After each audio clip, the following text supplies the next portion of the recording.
Hello, Lexi and Dylan. This one's called Peter and the Tree Children by Peter Walban.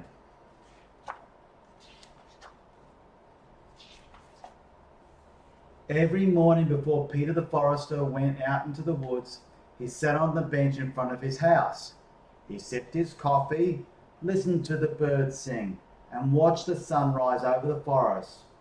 One day, a squirrel scampered up and sat down next to him, as though they were old friends. Its black eyes were brimming with tears. "What's the matter?" asked Peter. He wasn't expecting a reply, but to his surprise, the squirrel said, "I'm all alone. I don't have any family." Peter looked carefully at the squirrel. "That's hard," he said gently. "My children no longer live in the forest with me, but I still have the trees. Did you know they have families too?" "Really?" asked the squirrel. Peter nodded. "Tree parents live with their children." "I didn't know that," said the squirrel, perking up. "Can you show me these tree children?" Peter thought, then nodded. "I haven't seen any tree families lately, but we could look for them together." "Yes, let's," the squirrel exclaimed. "Come along then," said Peter. "By the way, I'm Peter." The squirrel laughed. "Perfect, because I'm Piet." With that, he leaped off into the forest. "Wait," called Peter. "I can't move as fast as you." But Piet had already disappeared behind the nearest tree. Peter trudged along after him, his heavy boots making the leaves rustle. All of a sudden it was really bright. They were in a clearing full of red flowers. Piet peeked out from behind a stinging nettle where a family of caterpillars was happily munching. "Where are the tree children?" he asked. "It's much too hot for them here in the sun," replied Peter. "We have to go deeper into the forest." Piet ran ahead again until... Ew! Muddy tire tracks stretched out across the forest floor. "Can you carry me, Peter? I don't want my paws to get all dirty." Peter nodded and Piet climbed up onto his shoulder. They heard a rumbling in the distance.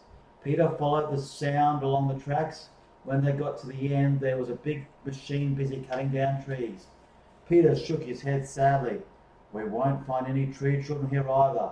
Look, the machine has packed the soil down so much that little trees can't grow in it."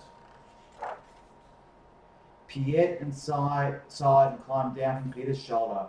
For a long time they walked through the forest together in silence, until they heard a sound in the distance.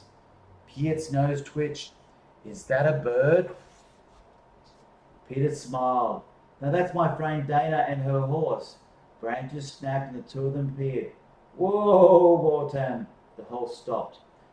"A short rest for you, my friend," said Dana, stepping out from behind the horse. She shook Peter's hand. "Who have you got there?" Piet stood up on his hind legs.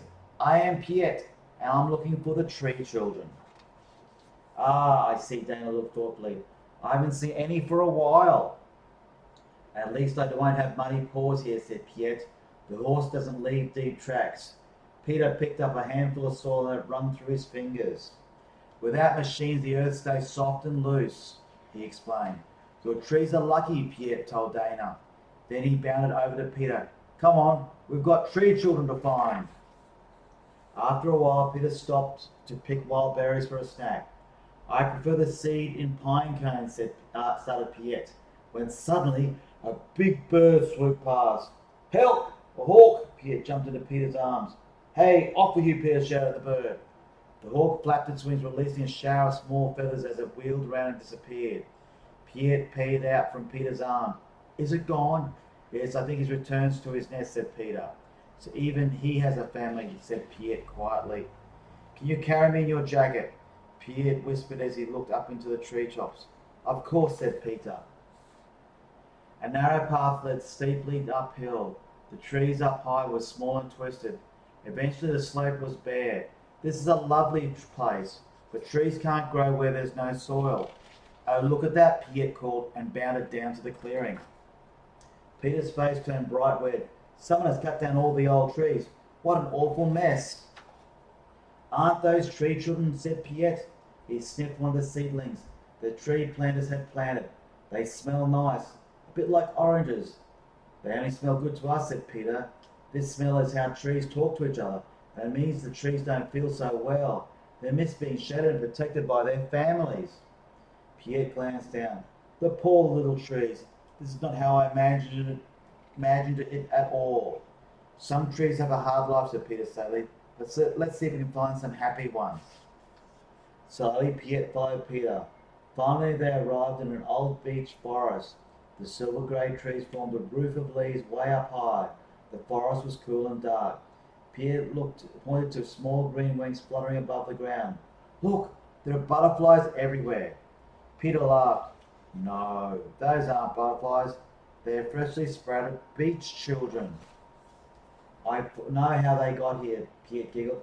I hid a lot of beech nuts here last fall so I'd have enough to eat over the winter, and then I forgot where I buried them. Peter couldn't stop smiling. Beech children with their parents. A beautiful forest.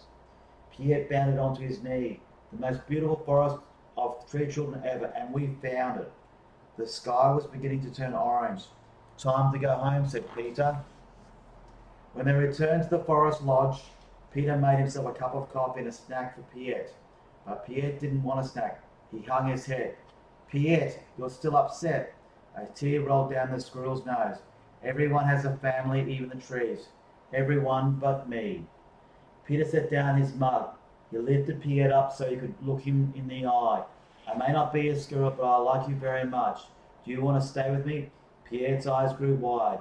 Does this even mean we're family now? Of course, said Peter. And we can go and visit the trees again tomorrow, asked Piet. Of course, Peter said again. With a chuckle, and they sat together on the bench, watching the sunset over the forest. The end. Well, that's lovely. Love you, baby. Sweet dreams.